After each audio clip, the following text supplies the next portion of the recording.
Welcome to another Geek Jabber video.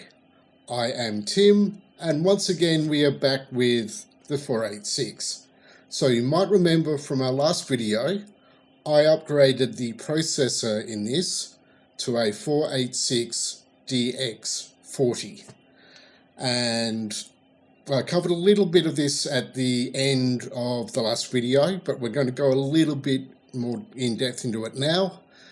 This is an uncommon processor, and the reason is that it runs the bus at 40 megahertz. So this has got a VESA Local Bus in it, and 40 megahertz is right on the limit of when that would operate reliably. So it would either work for you or you get a lot of grief with it. So what was quite common at the time, and what I did off camera for the last video, I added a lot of wait states to the memory timings, and I also had to enable the local bus ready delay to get this working reliably without locking up. So I've now got it set at some quite conservative settings that seem to work fairly well, but I think it's now time to benchmark the 486 DX40 because there don't seem to be a lot of benchmarks for this CPU, and we're going to play around with some of these timings to see if we can get them down and have the machine working reliably. So what I'm going to do now is I'm going to do a quick cut. We're going to boot into some DOS-based benchmarking, and I'm going to let it run, and I'm going to come back when we have the results. So one moment please. And we're back. And so what we have here is SpeedSys, which is one of the common DOS-based benchmarking products. And I'll just quickly go over some of the results. So it's of course showing that we've got 8 megabytes of memory. Memory bandwidth is hair over 25 megabits a second. Video card, we've got 1 megabyte of memory, and it's running at about 9600 kilobytes per second, or hair over. So down here we have a processor score of 14.94, and it looks to be well faster than a 38640, which was expected, and a little bit off a 486 DX250.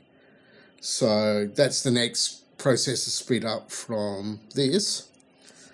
And of interest here is our memory testing. So it's showing our reading, writing, and moving scores. So our reading is the yellow line, which is sort of hidden behind the green one. The green one is moving, so it's moving stuff around in memory. And the purple one is the actual writing. So what I'm going to take note of here is the memory throughput, which is 19 megabytes a second. So hold those figures in your head. What we're going to do is I'm going to jump back into the BIOS, which I'll cut to in a moment. We're going to drop some of those memory wait states and see if we can get that down a little bit, or improve those numbers a little bit, and see if we can improve some of those benchmark scores and still have the machine run reliably. So one moment please. And we're back in the BIOS again. So I'm going to make two changes here. I'm going to leave the cache alone. I'm just going to adjust the DRAM read and write wait states. So we're going to get that. We'll take it down to one wait state for each rather than 3. So I'll be a little bit aggressive for this next test, and we'll see if this works reliably. So I'm going to do another cut here, save these settings, and we'll do another benchmark. And we're back, and this is the benchmark after we switch the wait states from 3 to 1, and I'll quickly go over it. It doesn't seem to be that interesting, but I'll go over it anyway. So memory bandwidth is about the same, the video card is performing about the same, that is also about the same, and memory throughput came through at 19. So sort of very close to what we had previously, so within margin of error. So it's not really changed the benchmark scores that much, but the fact that it got through this sort of fairly reliably without freezing indicates that, yeah, the settings I went with were probably a little bit conservative. So I'm going to tempt fate here. I'm going to take one more cut, go into the BIOS, set it to 0, and see if it gets through this test again without locking up. So one moment please. And I'm back again. So this is the result of the benchmark after I set those memory timings to 0 wait states instead of 1.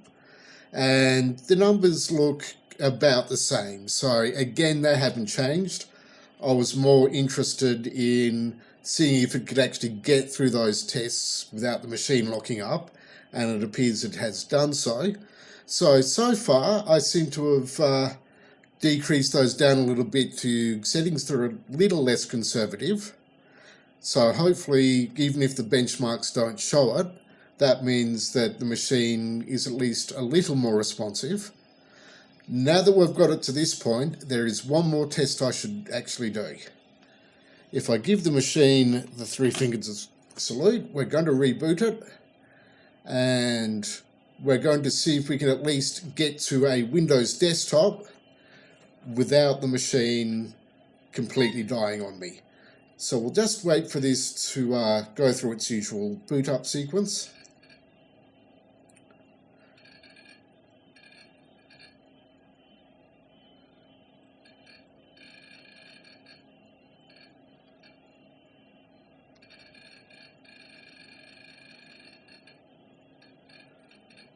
So at least it's got that far without locking up.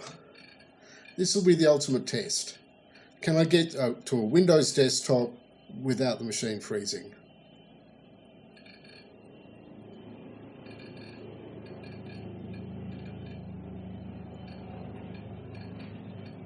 And so far this is looking good.